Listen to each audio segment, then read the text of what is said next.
이태원 사고로 이재명의 그 지분, 그러니까 뇌물 몸통 부분이 갑자기 쑥 들어갔습니다. 기사도 얼추 사라졌어요. 자, 이태원 사고와 이재명의 지분 문제가 뭔 관계가 있습니까?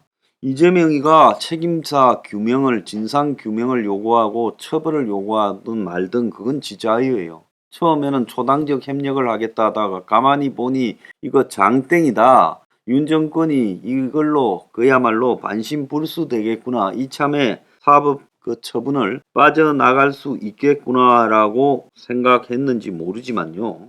검찰은 이거하고 관계없이 제대로 수사해야죠. 지금 오늘 아침에 보면 이런 이야기가 나오고 있습니다. 입다문 김용 검찰 대선 자금 수사 답보 김용 나흘 연속 조사에서 진술을 거부했다.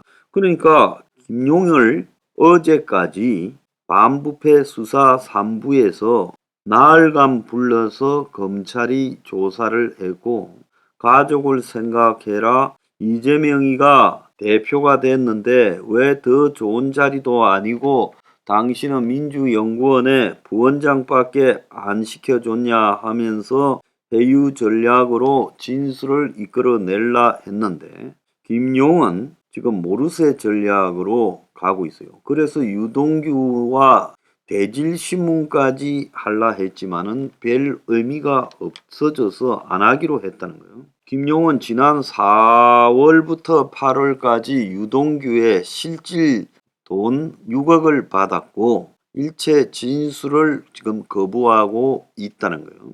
검찰은 최근에 대장동 일당의 유착 관계를 집중 조사하는데 김용이 혐의를 부인하니 이거 뭐 대질하는 것이 무슨 의미가 있겠냐 해서 대질도 안 한다는 거예요. 다만 뭐 지금 김용 진술 없이도 충분한 참고인 정언과 물증이 있어서 공소 제기는 문제가 없다. 자, 그렇게 말을 하는데 중요한 거는 이 김용 문제가 아니라는 거예요. 자, 김용이 설사 받았다 하더라도 인정하더라도 지금 이거 가지고 해결될 문제는 아니고 이것이 이재명 처벌과 연관되는 문제도 아니에요. 자, 대장동 일당이 다른 선거 자금도 조성했다라고 하면서 김만배 등이 작년 대선뿐만 아니라 2020년에 이전에 치러진 선거에서도 선거 자금을 조성해서 지금 그걸 수사하고 있다는 거예요. 그래서 정영학 녹취록에 대장동 민간 사업자들과 대화를 녹취한 데서 이런 내용이 나왔다는 거예요. 2020년에 녹취록에 김만배가 정영학이한테 선거 전에 7천이 아니고 전부 11억하고 20이 되는 거지. 20억이라 말이겠죠. 그 다음에 2월인가 얼마까지 11억이어서 이렇게 말하고 저거가 아마 이재명의 어떤 선거에 선거 전으로 11억을 썼고 또 뭐 그 이후에 선거까지 20억이다라고 돈을 정산하는 것 같아요. 그래서 각자가 가지고 있는 대장동에서 챙긴 돈을 들어가는 비용을 얼마씩 내놓는 이런 구조 속에서 이런 말이 나왔다고 보입니다. 근데 이 선거가 무엇인지 녹취록에서는 등장하지 않지만은 대장동 사업을 본격적으로 시작한 2013년 그리고 2020년 5월 사이 이 대화가 녹취된 두 번의 선거가 있었는데 이재명의 성남시장 재선 2014년 거 또 2018년 경기도지사 선거가 있었고 그래서 이런 경선 자금에 이 11억이 쓰여졌는가 조사를 하고 있다는 거예요. 또 김용 수수 외에 나무기가 2014년 지방선거 전으로 김만배를 통해 유동규에게 3억 6천을 줬다. 뭐 이것도 조사하고 있다는 거예요. 김만배와 이재명이가 이제 서로 이재명이가 대통령이 되면 뭐 할 건지 이런 걸 말하는 녹취록도 있다는데 2020년 3월에 자 김만배가 영학이 나중에 이재명님 청와대 가면 운을 떼자 정영학이는 전혀 저는 형님 콩팥이 하나예요 이러고 그래서 곽상도 의원 측 변호인이 김 씨가 정영학을 청와대나 요직에 일할 수 있겠다고 말한 것 아닌가라고 묻자 정영학이는 그런 의미라고 생각한 적 없다라고 말을 하고 김 씨는 이재명 게이트라고 하는데 이게 무엇이냐니 정영학이는 모르겠다고 말을 하는 거예요. 그래서 지난 주말을 계기로 이재명의 뇌물 지분에 대해서 27일 유동규에게도 검찰이 물었고 28일 오후에 재판에서 남욱이 이 문제를 집중적으로 거론했다라는 그런 보도가 있었지요. 자, 그런데 그 이후에 지금 검찰의 조사에서 더 이상 이것이 어떻게 되고 있다라는가라는 것이 지금 진행이 안 나오고 있어요. 그래서 지금 김용에 대한 수사나 또 뭐 대선 자금에 김만배, 정영학, 남욱, 이동규가 김용 등이 얼마를 뭐 썼다라는 거 가지고 이재명을 엮지는 못할 거라는 게 내 견해입니다. 그래서 대장동에서 이재명을 엮는 것은 김만배의 그 돈 사용처를 조사해야 돼요. 김만배가 지금 2천억 가까운 돈을 화천대유와 천화동인 1, 2, 3호에서 가지고 있었잖아요. 그리고 또 각 그 남욱이나 정영학 부분에서도 뜯었을 거예요. 자, 그 돈을 가지고 어디다 썼느냐? 검찰은 김만배가 수십억씩 현금으로 막 찾아대서 은행에서 금융정보분석원에 통보했다. 김만배한테 그런 식으로 하면 안 된다 했는데도 그렇게 막 찾았다는 거 아닙니까? 거기에 대해서 김만배가 그 돈을 어디다 썼는지 이야기를 해야지요. 그렇지 않습니까?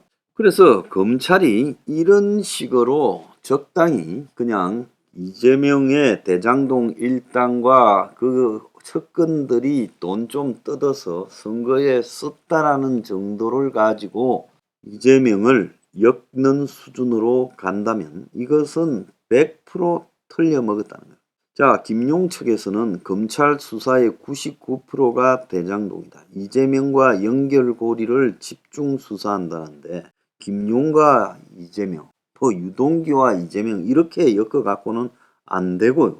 김만배를 집중 조사해야 된다는 거예요. 그런데 김만배를 집중 조사하지 않고 자꾸요. 그 이재명의 돌만이들이 좀 뜯은 거 대장동 일당한테 뜯은 거 가지고 그 돈을 중에 이재명 위해서 썼냐? 아니 하나 물어봅시다. 검사 당신 같으면 그 대장동 일당들이 돈을 수천억 만지니까 나도 편의를 봐줬는데 매덕 달라. 근데 내 쓰려고 달라 하겠어요? 이재명을 위해서 쓰겠다고 달라고 뜯어가지고 그걸 갖다가 이재명을 위해서 썼는가를 입증을 시킨다는 것이 가능하겠어요?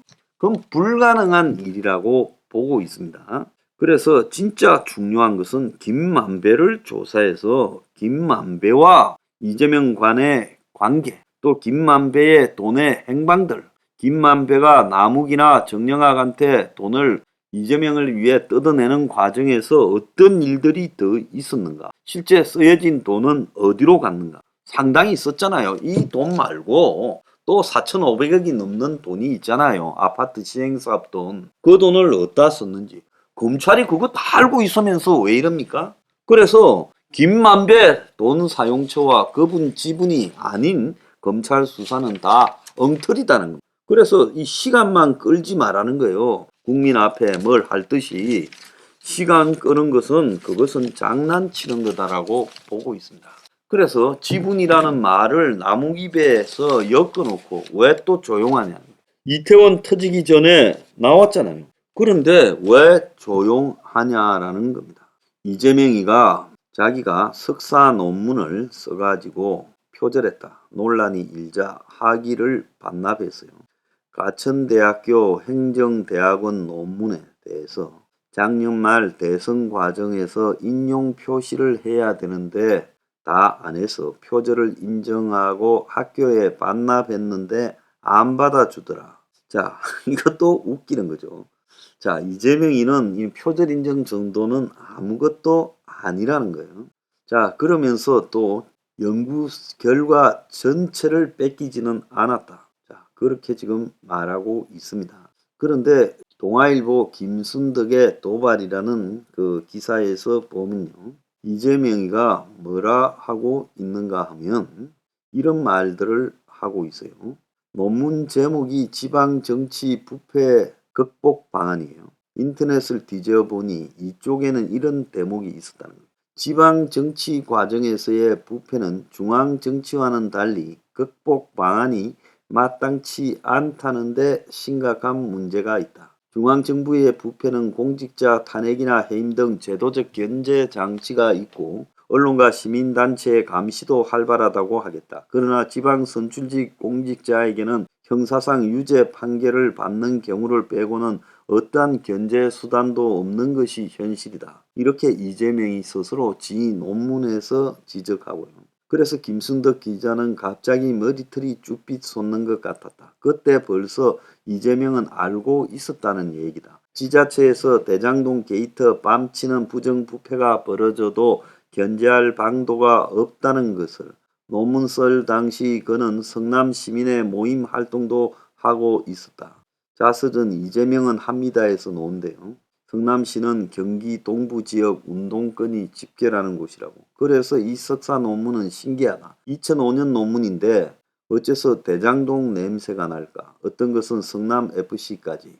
그래서 본문을 그대로 인용하겠다. 독자가 판단해라 하면서 그 본문이 인용되고 있어요. 제가 빨리 읽겠습니다. 지방정치의 부패 문제는 독자적인 의미를 가지는 이유는 민선단체장과 의원들의 선출 과정 및 업무 수행과 관련된 것이 중심이 될 수밖에 없다. 주로 당선이나 재선을 목표로 선거 자금을 조성하거나 지지 세력을 확보하기 위해 누군가에게 정상적이지 않은 특별한 이익이나 혜택 편의를 제공하거나 권한이나 예산을 부당하게 사용하는 경우일 것이다. 부패 수단을 중심으로 볼 때 각종 인허가권, 규제권과 관련된 부패, 조직 인사와 관련된 부패, 평가, 심사, 통제, 감독 권한을 직접 이용하거나 그 권한을 가진 하위 공무원에게 영향력을 행사하여 이권 개입과 사적 이익을 추구하는 행위도 포함된다. 실제로 지방정치가가 업무와 관련되어 돈을 받는 경우에는 대개 합법적인 형태를 갖추고 있다. 잘못된 정책 결정이나 집행을 하는 경우에도 절차나 형식을 위배하는 경우는 흥하지 않다. 이재명의 2005년 경원대 석사 학위 논문이고요. 또 석사 논문을 쓰면서 이재명은 지자체장이 어떻게 필요한 자금을 마련할 수 있는지 영업 비밀을 캔 듯하다라고 하며 지방자치단체장이 축제 또는 차기 선거 자금을 마련하기 위해 주로 이용하는 통로는 건설 분야다. 지자체마다 쉴 새 없이 대형 사업을 추진하는 것도 공사를 벌여야 떡고물이 생기기 때문이다. 특히 이제 시선을 잡아 끄는 대목이 여기래요. 본격적인 지방자치 시대를 맞아 지자체별로 특색 있는 개발이 가능해지면서 지역경제 활성화와 지방재정 확충을 위해 개발 사업을 많이 시행하게 되는데 토지개발 용도 변경, 계획 설계 과정에서 정보 유출, 특혜 등이 발생한다. 그러면서 이재명이 강조하는데 우리의 지방자치 이 중에서도 선출직 공직자는 권한은 크되 통제 감시 장치는 미흡해 독선과 전횡이 가능한 상태에 있다. 자, 그래서 성남시에서 인허가 건이 사유화되었다. 그래서 이재명의 논문과 굉장히 비슷한 일이 일어났다. 합법과 불법의 경계를 넘어서는 행정을 통한 인허가 건이 출자 수단으로 바뀌어 사유화되고 인사권은 편법과 불법으로 지금 형성되었고 그것을 묵인하는 공직자에게 유리하게 남용되었고 내부 감사 기능은 전무했고 시의회 견제 기능도 충분하다고 보기 어렵다. 자, 요렇게 말을 하고 있습니다. 자, 그래서 기자의 이 말처럼요. 지금 이 말은 성남시의 정상화 특별위원회에서 시정을 평가한 데 이렇게 기록되어 있다는 겁니다. 참 이재명은요. 그의 미래를 스스로가 예견했습니다.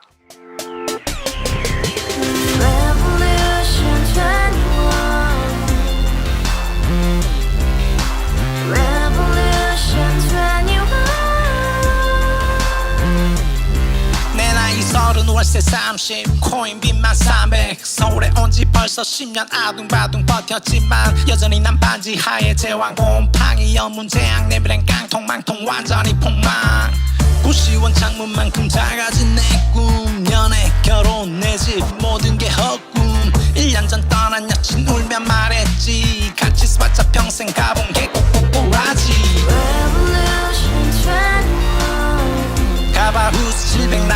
소유주 Revolution 21 가바후스 700 나의 소유주 택시기사 우라부지 마트캐셔 울어문니 우리 집안 다 털어봤자 후줄 그래 개선민 내 미래 거기서 팍 끝난 거지 빡더 이상 노력 따윈 괴물이 스펙 찾아서 말리 비오는 날 알바 잘려 맨날 학원 날 개쳐 빨려 밤비 내리는 양화대교 홀로 걷고 있을 때 현수막에 아로 새겨진 평당 700짜리 아파트 다 같이 소리 질러 혁명 21 Revolution 21 가바후스 700 나도 소유주 Revolution 21 가바후스 700 나의 소유주 You and I, we live together in the house. Brand new day, and your dream had just begun. Yeah. Revolution 21, only hope and happiness. 너의 곁에 내가